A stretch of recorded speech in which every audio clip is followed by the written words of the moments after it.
শুভাশিস বোস মনবীর সিং এর জোড়া গোলে মহামেডান স্পোর্টিংকে 4-0 গোলে হারালো মোহনবাগান। আবারও একটা বড় ম্যাচ নিজেদের দখলে রাখলো সবুজ মেরুন ব্রিগেড। ম্যাচের শুরু থেকেই গোলের জন্য ঝাঁপায় কামিংস লিস্টনরা, যার সুবাদে প্রথমার্ধেই 3 গোলে এগিয়ে যায় হোসে মলিনার দল।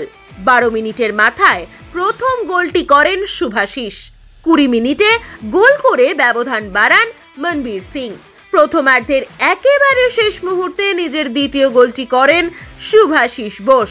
তার মিনিট খানেক পরেই লাল কার্ড দেখে মাঠ ছাড়েন কাশিমভ। দ্বিতীয়ার্ধে 10 জনের মহামেডানকে তাই আরও চেপে ধরে মোহনবাগান। ফলস্বরূপ 53 মিনিটে মনবীরের গোলে ব্যবধান 4-0 করে সবুজ মেরুন ব্রিগেড। তবে ম্যাচের শেষ দিকে দিমিত্রির শট পোস্টে লেগে প্রতিহত না হলে 5 গোলের বিরাট ব্যবধানে ম্যাচ জিততে পারত মোহনবাগান। শেষ পর্যন্ত 4-0 গোলে ম্যাচ জিতে লিগ শিল্ড জয়ের দিকে আরও এক ধাপ এগিয়ে গেল সবুজ মেরুন ব্রিগেড।